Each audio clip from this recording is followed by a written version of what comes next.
Okay, and we're live on the Niche Agent. So today we got a great guest for you. It's Mike Stott from Your Coaching Matters. So Mike, why don't you take a quick second and tell us a bit about yourself and why you're here? Hey, well, I've been involved in real estate since I was 18, and I'm 52 now, so it's 34 going on 35 years. I got involved. My father was in the military. We were in Hawaii. He retired, and in Hawaii, when you retire, you either go into real estate, tourism, or agriculture. He went into real estate, and when I was 16, I started, this was a long time ago, guys, before technology, before even MLS books in Hawaii. So we would take listings. I was the first MLS, Mike's Listing Service. I would drive my dad's listings around on my bike and then a car. And so I've seen a lot of changes over the years. We had a very, very productive team in Hawaii up until 2006. In 2006, we sold 181 homes, did about 2.7 gross. And for family reasons, my children were all moving to the mainland. We went to work for Mike Ferry for a couple of years, and we moved to Atlanta, Georgia.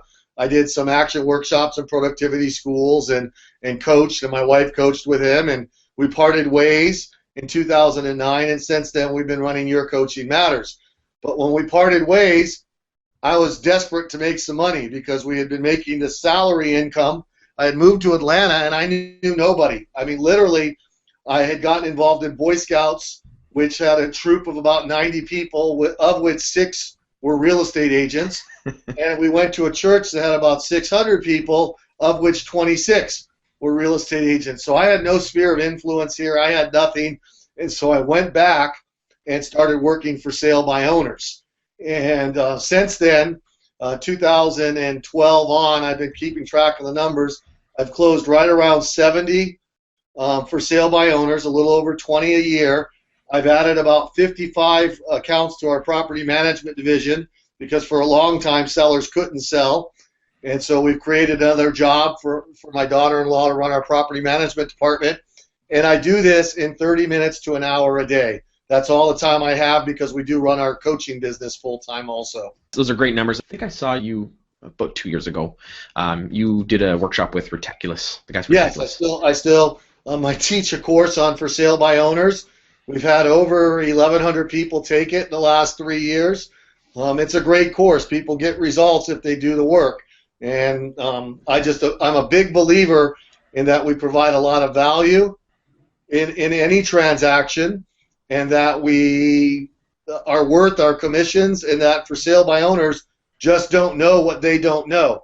Meaning once they talk to us and we can get into a conversation with them, they're going to realize the value we add to the transaction with a couple of statistics and tips and coming from a contribution aspect of it. I'm like the Google for sale by owners, or the Amazon, offer a lot of stuff for free and then build a relationship and then earn their business over time. And that's a strategy I love. Before I even heard about you, I did for sale by owners when I got started. It wasn't as intentional with it. I did 12 listings in 2 years. I was haphazardly doing it, but it came from that same thing. It was coming up front, helping them, showing them information, sharing it with them, and then building their trust. And it does work if you do it. Absolutely. Without a doubt, I've seen it work hundreds of times over the last few years. I had 2 closings on Friday. There were 2 for sale by owners. They were pretty nice. I got commission checks for about $18,000 today. And it's just, I have a saying, it's easy to stay motivated in real estate when you get a check every week. And I think for sale by owners are a nice niche market for any real estate agent to have in their repertoire. And here's the secret, is you will never hear more objections than you'll hear from a for sale by owner. So if you can list a for sale by owner, the key is you can list anybody then. So that's why I like working for sale by owners so much and training on it, because I know once people are comfortable with for sale by owners, everything else is just as smooth and easy as that. Yeah, it's eat the big ugly frog first. Go with them if you can do that. It makes the rest. And then there's no surprises when you hear, well, you reduce your commission, or what about a discount broker, or any of those things a for sale by owner might bring up. Okay, so I think it's important to note the name of your FSBO program, because it really strikes a nerve with people if they are doing FSBOs, because it really helps understand what your FSBO program is about. So can you mention the name and how you came up with that? And what you do? Zero Resistance for Sale by Owner, and that's what it is. And it's actually a website. I'm brilliant in naming things. The website is called FSBOcourse.com. So, it's just it was out there on the web. Zero Resistance is the idea that it doesn't have to be a confrontation. I think most real estate agents, their first thoughts about a for sale by owner are that they're overpriced, they're cheap, they're stingy, they're a little angry, they're aggressive, they're demeaning towards real estate agents. But then when we look at the for sale by owner, what does a for sale by owner think about real estate agents? He thinks that we're overpriced, that we don't earn our business, that we're demeaning towards for sale by owners. And when you have those two viewpoints, it's easy to see the potential for conflict. And so what we do is we train to just flip it on its head and use some phrases. I'm a scripts person, but I'm a scripts person in that you adapt it to your own style. Just like a musician could play, any Beatles song. Eleanor Rigby, you could play it jazz style, you could play it rock style, you could play it background music style, you could play it blues style. I think with the scripts, you should learn the words and then play it in the style such that real estate becomes an art form rather than a production line or a heartless, cold machine sort of atmosphere. It's well said. I agree. It's some people try to internalize them and don't make it themselves, and then it does come out very canned. It comes out unprofessional. You guys want the script we use on the phone or our first email if you're looking at Craigslist? It's real complicated. Sure, let's hear it. Let's do ring, ring, pick up the phone. Hello. Hey, this is Mike with Keller Williams, and I saw your ad on Craigslist this morning, and I was wondering if you're offering a commission if a real estate agent brings you a buyer. I mean, it would depend on if we got if we got the right price for it. Yeah, we'd probably pay something if we could get what we wanted. Great, I really appreciate that. When could I stop by and see the house? Well, I'm pretty busy this week. Maybe on the weekend. I have an open house on Sunday. If you could come. What time is it on Sunday? 2 to 4. 2 to 4. I'll try to make it. If I can't make it, I'll call you on Monday. Fair enough? Yeah, that sounds good. Yeah, real complicated, isn't it? And what we find when people email that script out, they'll generally get a 30 to 40% response with a yes, no, or maybe. You were sort of a maybe. And that when you talk to them in the follow-up conversation, you're going to be able to go and see them half the time. And here's the secret. Once you get face-to-face with them, they think every real estate agent is the same. And once you show that you're human and that you ask questions and that you listen to their answers and you offer some hope and a solution, they're going to be very likely to use you as an agent should they decide to go that route. Okay, so I want to delve into kind of the logistics of it and how it all works, because I know agents have different approaches. They have different strategies. Some say one thing, some say not to do the other thing. So for you, you send out that email or you make that phone call. They agree to it. Your next step, what happens for you then? Okay, so if it was, I use Craigslist primarily. I work a geographic area no more than a half an hour from my house. I live in Roswell, Georgia. There's 2 or 3 new for sale by owners virtually every day. I can say I'll add 10 for sale by owners to my database every week. Yep. I email them. I have a series of emails that I've developed over time. The first one is just, are you offering a commission? And if they don't have the address, I ask for the address. And it's very simple. 30 to 40% of the time they'll respond to that. Then what I send next or whether I call depends upon their response. If I don't have a phone number and they don't respond, 3 days later, I send a second email which gives them a list of 12 free websites they can advertise on in addition to Craigslist. So we'll teach them how to use Zillow more effectively and forsalebyowner.com and those sort of things. The third email is an economic summary of what's going on in Atlanta. Fourth email is the facts about why real estate agents might not be showing their home. And there's a total of 18 emails, but generally I email every 3 days for a month. If they don't respond, I give up. If they do respond, I just go for the appointment. The goal is to get face-to-face with them. Don't handle objections on the phone. It's almost like you're going on a first date. You don't ask them to marry you over the phone. You ask to go on the date. Yep. You know, ask any woman, what would you do if a guy looked at you, said, you're beautiful, let's get married? Well, she's going to run the other direction. For sale by owner needs a little bit of time to learn how you add value and what you do to add the value. And it's undeniable that we add value. One of my favorite tips is, here in the States, is if a bank forecloses on a property and they do a short sale or a foreclosure, they demand that a real estate agent be involved in that transaction. Yep. Okay? Why would a bank whose sole interest is in making money hire a real estate agent and pay us a full commission unless we added more value than that to the transaction? And so put that thought in your arrow, your quiver of arrows to use with for sale by owners. The second is, of course, the National Association of Realtors survey that shows every year over the last 10 years we've averaged 20% more selling as a real estate agent versus selling for sale by owner. Now, the study is skewed because there's sweetheart deals, divorce deals, but 20% is a huge number. It certainly more than justifies our 3%.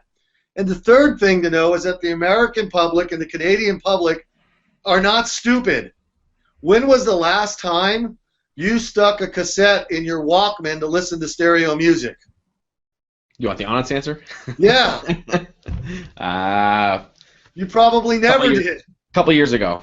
Yeah. And so when was the last time you used a travel agent to book a flight to Chicago? Or do you get on the internet? Things that didn't have any value have disappeared since the rise of the internet. Since 1993 to 2013, the percentage of people in North America selling for sale by owner dropped from 19% to 9%. So in the same time other industries were being obliterated by the advent of all the information on the internet, we actually got twice as strong with for sale by owners. And so when 92 or 93% of the general public is listing their homes with the real estate agent to help get it sold, and the banks are using real estate agents and paying their commission, and we still exist in the midst of everything that's happened, and we have statistical evidence that shows we make more money, it's just clearly a for sale by owner doesn't know what we do and how we add value.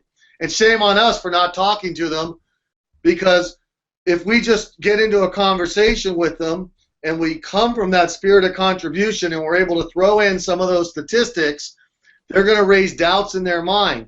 And after 2 or 3 weeks or a month or 6 weeks that they don't sell it on their own and they discover that it's hard, guess who they're going to call and ask for a formal interview? Yeah. Person who's there to help. Yes, sir. So I want to not play devil's advocate, but I want to throw a couple questions at you because I know I've done for sale by owners here, and one of the things that I get is, okay, I get to the appointment, I meet with them, I never push for a listing appointment.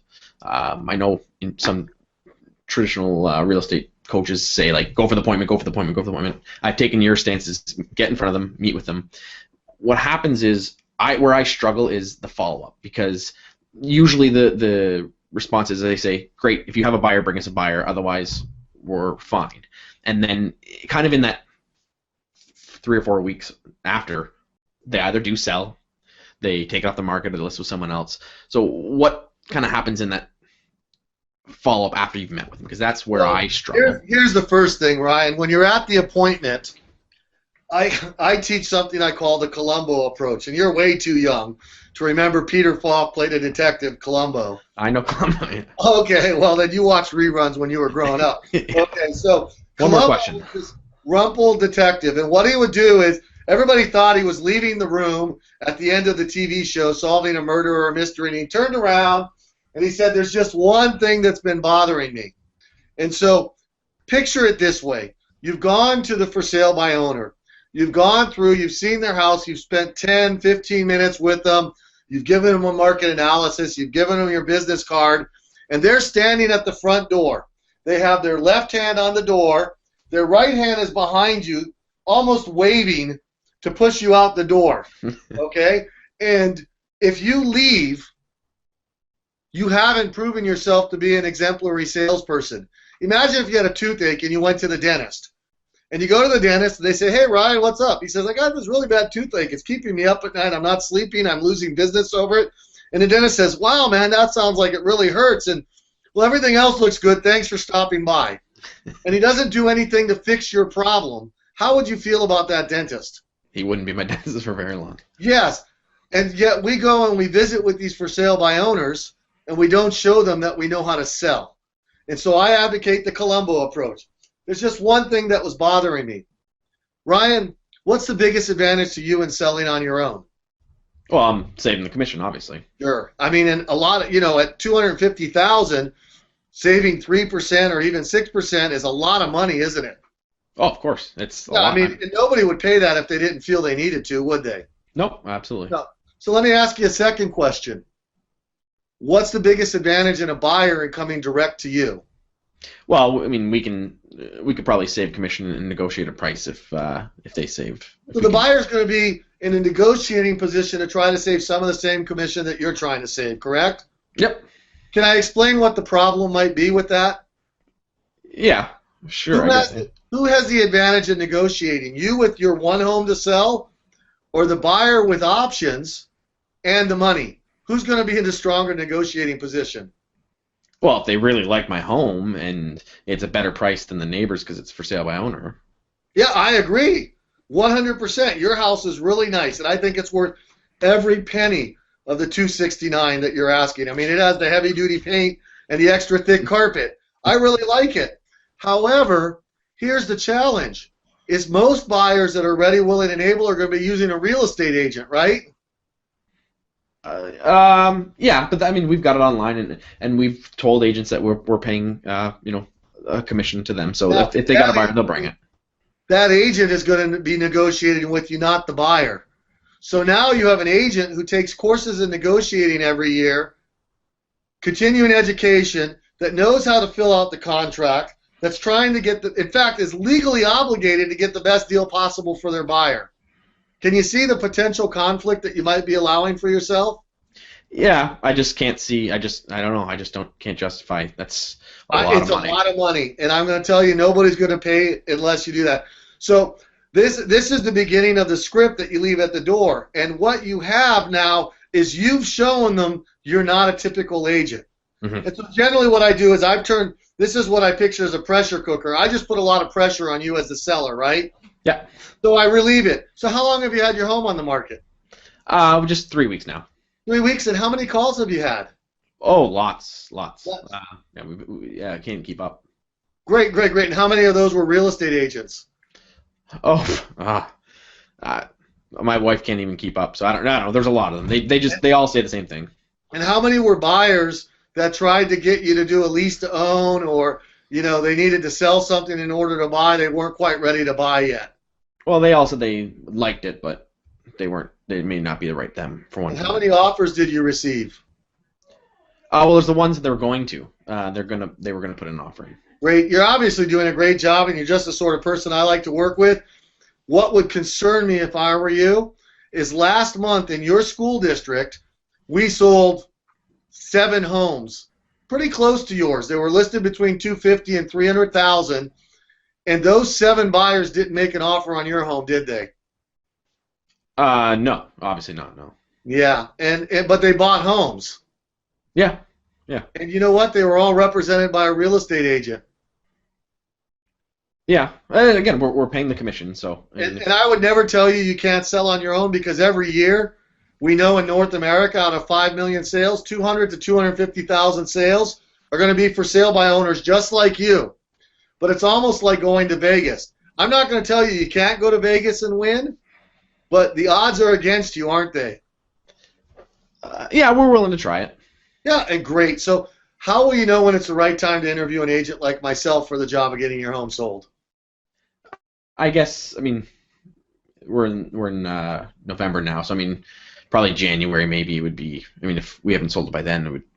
I don't know. I guess we'll see. Hey, Brian, I've got a lot of tips. Would it be okay if I shared them with you and sent them to you in an email starting tomorrow so that we can stay in touch? One of them is those free websites that I already showed you a few minutes ago. I also wrote a for sale by owner book that will show you how to set your home up for curbside and showing it in the winter and why during the holidays is actually a great time to get your home sold. I have lots of tips like that. I'd also suggest you rewrite your ad. And if I rewrote it, would it be okay if I sent you those suggestions via email in a couple of days? Yeah, I mean, I don't want to list with you though, right? You're not. I understand. You know why I'm doing this, Ryan? Is I know that if I talk to 10 people like you every month, I know that 2 or 3 of you are going to sell on your own. And that's great. I'll applaud. If I call you back and you say I got it sold, I'll say good for you. Okay? I know 2 or 3, I don't know what the heck happens. But I know that 3 or 4 are going to end up listing with a real estate agent. Have you ever seen a for sale by owner sign as you're driving around and then notice it's listed with a real estate agent in a couple of weeks or months? And Joe just did that 2 months ago. That's actually where we got the idea to list. I want to be that agent should you reach that point. There's no obligation. I'm not asking you to sign anything. All I'm asking is that we stay in touch over the next couple of weeks until you make that decision one way or the other. Fair enough? Yeah, that's fine. Great. I really appreciate it, Ryan. Go have a good evening. I'll send you some more emails tomorrow. Appreciate it. Thanks. Have a good night. And I think in that description you heard I've already set it up as to what I'm going to be sending you over time. Yep. And that's the key is you have the free FSBO ad sites. You guys have you have Kijiji, you have forsalebyowner.com, you have for rent by owner, you have at least 5 or 6 different sites that you can advertise on for cheap or very inexpensively.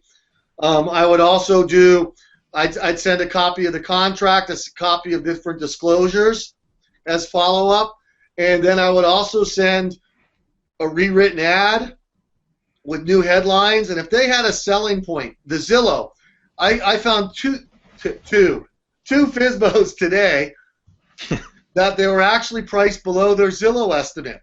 Do you think there's a marketing opportunity there that they weren't taking advantage of? Absolutely. That's my job. There you go. Yeah. So for you then, what would you say is the number of homes? I mean, you said you're spending a half an hour a day. Can you kind of walk through what the numbers are for you? How many homes you're emailing? Sure. How many you walk through and how many you're converting? So I go to Craigslist in the morning, and I search Atlanta outside the perimeter north because Atlanta's a big city. For sale by owners over 200,000. I set a bottom price because I don't want to do vacant land. I don't want to do mobile homes. I don't want to do cabins in the wood. And Atlanta outside the perimeter north is 1/5. It represents roughly 1.2 million people, which is about 600,000, 700,000 households. So it's a huge area, a big area. I then copy and paste them all. On Craigslist, you get a list format. I copy them, I paste them to Microsoft Word. The hyperlinks are still active. I go through and I delete the ones that I know I don't want. So the ones that are more than half an hour away are cities. And then I'm usually left with 5 or 6 to look at. So I copy and paste maybe 30 or 40. I delete a bunch quickly. And after you've done this for a week, you're going to see repeats. And you go, oh, I already did that one. I already did that one. That's an agent, scummy person. And you keep going through. So you have 5 or 6, and you look at them, and you decide whether it's somebody you want to work with. If it is, you go to the contact, you hit contact, and then I use Macintosh Mail, but Gmail or Outlook, you can all do several email signatures. I've set up 18 different signatures in my mail program that are, hey, I saw your ad on Craigslist. I was wondering if you're offering a commission. And then there's a variation on it. I call it email 1, FSBO 1, no address. By the way, I didn't see your address. Could I get the address, please? Because I can do more research if I have their address. Mm-hmm. And I send them that first email right away. I'm usually doing this 7:45 in the morning, and by 8:15 I'm done. At 8:15 I go into my database. It's important you have a database, guys. If you don't have a database, get a database. Okay, I go into my database, and I generally have 15 to 20 for sale by owners to follow up with. Half of them I don't have a phone number, so all I can do is email them. The ones I do have a phone number with, if I've emailed them twice and they haven't responded, I'll try calling them. Oftentimes I leave them a message, and I'll say I'll also send you an email with my contact information. Now I'm emailing them using the Craigslist or the Kijiji anonymous email address. I don't have their real email address, but guess what? Half the time when they respond, I get their real email address.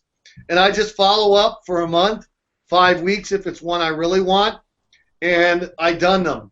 If they're within walking distance of my house or my office, which are two very nice areas, I'll go and knock on their door if they don't respond also. Okay. Because then you discover all sorts of things. But again, I don't have any stress or conflict over this, because in any of our conversations, where have I made you wrong? Have I made you angry? Or have I said I'm great, I'm right, and you're wrong? All this is a conversation. I'm asking questions. So actually, what I tell myself before every contact is these people need to sell. Yeah. Meaning, I'm going to say they're motivated. In my mind, and it's not egotistical, I've sold over 3,000 homes, I'll say they need to talk to me because I know I do a great job. And then the third thing I say is they'll thank me for calling. And guess what? 6 out of 10 do. So at the end of my half hour of calling, I'm more energized than at the beginning because I've had 4 or 5 people say thank you for calling, and I've had friendly conversations. Yep. And the strategy works. I've used it when I did the webinar with you on Reticulous, and I listened to it. Right. I applied the strategy. It works. Where I struggle is actually keeping up with them. I had so many of them, and it was trying to schedule them all. It was so many were letting me in that it was almost a deterrent because it's like, oh my gosh, I have so many to keep up with. How do you juggle that, and how do you handle that? What a wonderful problem to have, a real estate agent that has too much business to do. You don't hear that too often, do you, Ryan? So here's what I do, is I set my minimum price. I won't go at anything below $200,000. That cuts out a third of the for sale by owners in Atlanta's marketplace. Average median price is $184. So below 200 cuts out a lot of for sale by owners. Mm-hmm. So that's number one, is I cut down who I'm talking to. The second thing I do is I have permission. If I call somebody and they sound like they're cranky or they're unmotivated, in my market, here's where I'll stop following up with them immediately. Well, we're looking to downsize. Well, in our marketplace, it doesn't make any sense to downsize because the lower price homes have risen in value. The upper price homes haven't risen as much in value, so it doesn't make any sense to downsize. So if they're trying to downsize, hey, thanks for your time. I'm going to send you some information. Should you change your mind, give me a call. I stop following up with them. They're mean or cranky, I stop following up with them. And again, after a month, if I don't have any good feelings from them, I done them also. So right now in my actives, I have 72 active for sale by owners that I'm following up with. Wow. And so that's 14 a day that I need to stay in touch with. It's not a huge thing. If I'm emailing 7 to 10 of them, I'm calling 4 of them, leaving messages for 2 and getting into the conversation with 2, you can see how it works. Yep. I generally schedule my appointments to go view for sale by owners on Wednesday afternoons or Friday afternoons. Those are the days I don't coach, in the afternoons, and I have an appointment set up for tomorrow, and I have 2 set up for Friday. I know that if I go and talk to 10 for sale by owners a month, I will get at least 1 listing and probably 2 listings out of it. The other 8, they're not going to use me for one reason or the other, but that's okay because I've gotten some market knowledge. I know about their houses, and I'm able to speak intelligently about what they're doing to the other for sale by owners. That's awesome. That's good numbers to know because a lot of times people don't know their conversions, especially if they're starting with for sale by owners. They don't know how many they should be speaking with or what their conversion should be. So how many are you actually going up to see a week then? Because where I front loaded it, and for me I'm a all-in kind of guy, and I go crazy and I'm going and seeing 10 a week, 20 a week, trying to get them in, and then I end up burning out. So what's a sustainable number and what's a healthy number for people to be doing? 2 to 3 for me. Realize I'm spending 30 minutes to an hour doing the lead generation and the follow-up. I coach about 30 clients right now, so that adds another 30 hours to my week, and I have time to go visit. Realize they're all within half an hour of me, so a visit, is going to average about 40 minutes. You know, driving there, being with them for 30 minutes, and then leaving. I promise to leave in 15 minutes unless they have questions. They always have questions because I'm coming. Look, I've shown them on Zillow. Do you know how few sellers know on Zillow that they can make, you know, owner remarks to contest the Zillow estimate? When you show them that tip, you show them, you know, it's like the light bulb goes off. Oh, crap. This guy knows something that I didn't know. Yeah. And you know what? He's making a good point. And then all of a sudden they have lots of questions. Okay. So the central theme from the whole interview today is questions, and I think that's one of the most critical things with for sale hunters. And most agents go into attack mode and to prove that they're better, to prove that they're know more. And for you, it's the complete opposite. It's asking questions, but by asking the questions, you are showing you know more. Yeah, I don't need to know more than anybody. All I need to do is to have them trust me and respect me and list their homes with me. I'm perfectly fine. I never tell them what I think their home's worth. I said, what research did you do to arrive at your price? And they say $279 on a home I think is worth $240. I say, it's great. I believe that for the right buyer, your home's worth every penny of $279. However, we have to work together to convince the buyers, the buyer agents that are working with all the buyers, and ultimately the appraiser the buyer hires to get an appraisal, and so they can get a loan. So let's look at the comparables and see what that buyer is going to say. Your Zillow estimate says your home's worth $232. The tax office records say your home's worth between $219 and $240. You're asking $275. What have you done that made your home better than the recent sales? I'm not arguing with them. I'm not saying I'm smarter. All I'm doing is asking a question and pointing out the obvious. And that's great. And if they are the kind of person you want to work with, they'll hopefully realize that. Sure. And there's some people, the 2 or 3, I don't know what they end up doing. Their homes just sort of fade away, you know, and I drive by and I say, yeah, I remember, I wonder whatever happened. And I look at the tax office records. They still own the home. I don't know, but that's not my job to solve every mystery in the universe. I have a goal to sell 20 homes, do about $5 million in production. After expenses and all that, keep $100,000 to $110,000, and that's our fun money. That's our money that we use to invest and save for retirement and take all the kids at Thanksgiving to Universal Studios and that sort of thing. And it also keeps me valid as a coach because there's not an agent out there that I couldn't look up on Craigslist and find a for sale by owner to call and get an appointment.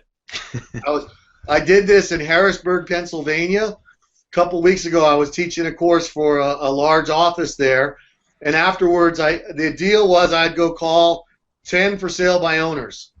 I called 10. I set 3 appointments. I got 3 permissions to follow up with them, and the other 4 we had nice conversations. I just couldn't make any headway with them. But 3 appointments out of 10 calls, pretty good. Yeah, that's great. So I know with a lot of agents that for sale by owners is something that's kind of a mystery for some of them. They don't know where to start. It's not something that gets taught very well. So, I mean, you've shared a ton today. You've shared a lot of great information. For our listeners, if they want to find out more and kind of go deeper with this, what's the best way for our listeners to find out what you're doing and take it to the next level if they are serious about taking it? Well, if they're serious and they want to, they can always email me at mike.stott@mac.com, or they can call me. I give my cell phone out freely. If I don't want to answer it, I won't answer it. You'll leave a message. It's 678-232-0927. We have a FSBO course that I teach about 3 times a year live. It is an evergreen product, so if you really wanted to get involved in it, call me. We can get you subscribed. You can go in it. It's not expensive. It's under $200 to take it live. If you want to take the recording, let me know. We'll get you into the recording, and I'll let you in for free to the next live class, which we're probably holding towards the end of January. I've shortened it from a 4 hour-and-a-half week each week course to a 3 2-hour-a-week course, and I do it over time specifically. We just finished a course on Monday. We had 68 people in it.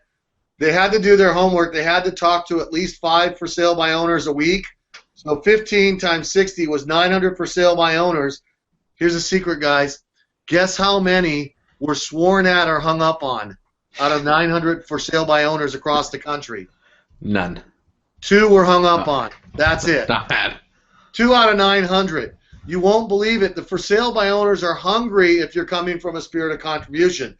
They will be mean and nasty if you call them up and say, when are you going to interview the right agent for the job of getting your home sold? You know, it's almost like, you mentioned it earlier, it's like some trainers are out there pretending you're John Travolta in that movie where he was the Archangel Michael. Battle! We don't need to go to battle. How many of you are waking up this morning and say, I want more conflict in my life? You know, I'm in real estate, and I just don't have enough stress, so I want to go get some people to yell at me. There's a few agents I can think of that are like that. There's some people that act that way, but they don't really want it that way. And everything we design, again, you can call me, you can email me, you can go to yourcoachingmatters.com and find it. You can go to FSBOcourse.com and see the outlines of it. We're here to help. We're here to support you. There's plenty of business for everybody. I've had probably 12 people over the last few years take it that were in my same market area. And the funny story, Ryan, you're going to like this. Actual coaching client who lives 40 minutes away from me. There was a for sale by owner within walking distance of my house, less than a mile away. $350,000, priced right. I call the lady up because I want this listing. And she says, I don't want to talk to you. And in the South, the way they hang up is they do this. I really got to run, honey. Thanks for calling. Okay, so that's as rude as they get here in the South. Yeah.